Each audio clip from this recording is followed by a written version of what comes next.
Ezra Levant for the Rebel.media. I'm in London, England. I'm here to visit Tommy Robinson at Belmarsh Prison, but I got to the neighborhood, Woolwich, a little bit early, and I thought I would pay my respects to the site where, on this very spot, 6.5 years ago, a British soldier named Lee Rigby was exiting the barracks behind me. He came out, he was wearing a shirt that identified him as a soldier, and two Muslim converts, Michael Adebowale and Michael Adebolajo, saw him and ran him down at high speed with their vehicle. They knocked him down.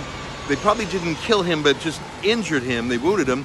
Then they jumped out of their vehicle and they hacked at him with cleavers. And they started to cut his head off on this very street. It's just before noon. I think the attack happened just after noon. It was just a sunny day like this, and passersby were shocked. And Michael Adebolajo walked up to one of the passersby and gave a rant, saying he did this to punish Britain for fighting in Muslim lands. This was an act of jihad. Here, take a quick look at that shocking video made by Michael Adebolajo, still covered in Lee Rigby's blood. The only reason we have killed this man today is because Muslims are dying daily by British soldiers, and this British soldier is an eye for an eye and a tooth for a tooth. By Allah, we swear by the Almighty Allah, we will never stop fighting you until you leave us alone.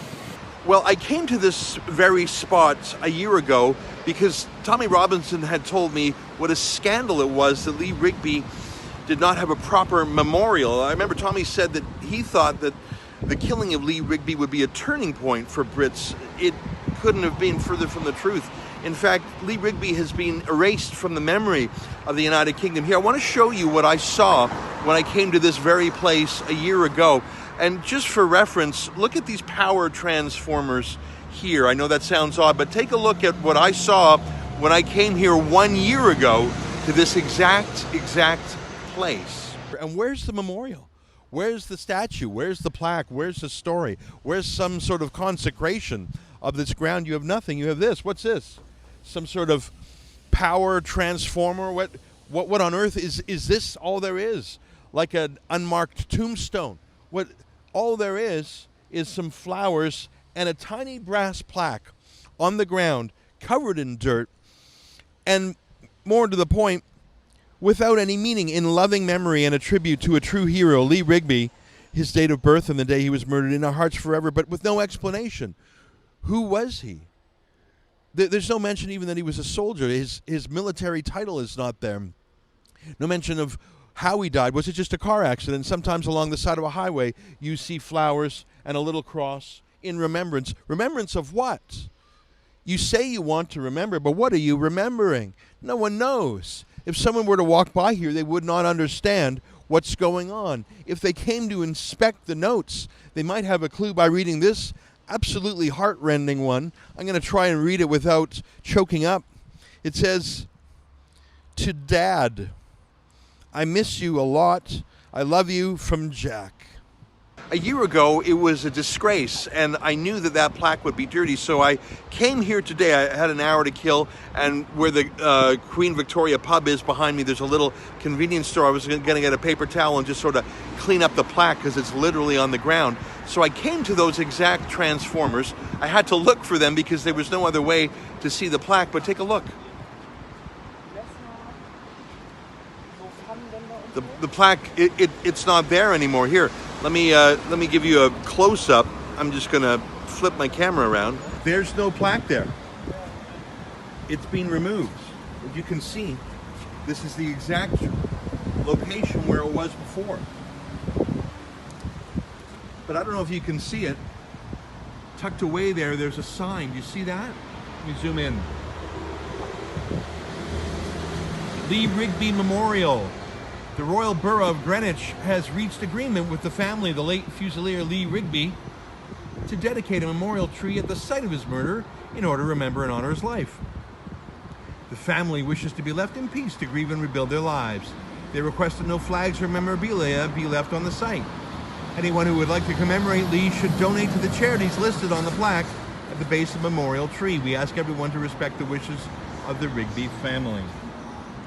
Well, I haven't spoken to the Rigby family. I don't know if that's actually what they wanted or if that's what the the local politicians wanted. That plaque sure seems weird and defensive. Or that's not even a plaque, that's a sign saying, well, the family wants this. I swear we've come to an agreement, we've negotiated an agreement with the family. I should tell you that local politicians opposed any sort of memorial whatsoever. The plaque that was on the ground was a disgrace. Now they've moved it. I'm walking down a few feet to this little parkette, and I looked and I see more signs. And now let me take you to the tree that was referred to up there. There it is. This is the street corner. You can see I was just up there. You can see the grade transformer up there. And that's it. Yeah, that little tree with the flowers at the bottom, that's it. I mean, I suppose in some ways it's better than a plaque on the sidewalk that people walk on that's unseeable. I suppose it's better. Let me read to you what this plaque says.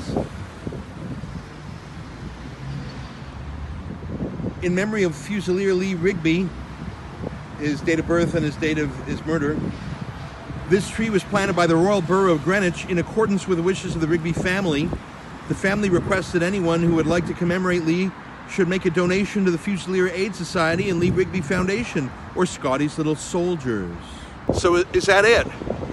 Just a name, a date of birth, and a date of death, but no explanation of what happened. No explanation of why he died. Did he die of an accident? Did he die of, what did he die from? They don't say why he died or how he died or what the importance of it was. Was that also at the demand of the family? I don't believe that. Why this tiny hidden sapling with no mention of what went on here? I suppose in some ways it's microscopically better than the first plan, to have a brass plaque that people walked on, if it was even visible at all, covered in dirt and dust. I suppose that tree is slightly better, but is that it? A British soldier was decapitated on the street by two Muslim jihadis, who, by the way, happened to be imprisoned at Belmarsh, the same prison that Tommy Robinson himself is being held at now for contempt of court. What an outrage is that? Is that all the UK is in 2019? A British soldier gives his life in the most horrific way because he's a British soldier. Adbalejo and Adabawale both said he was murdered in the name of jihad, and the UK shrugs and hides it and passive-aggressively says, oh, the family wants it this way. What's happened to this country? What's happened? For the Rebel.media, I'm Ezra Levant. If there was ever proof that the British government was reluctant to recognize Islamic terrorism, this is the proof. For the Rebel.media, I'm Ezra Levant.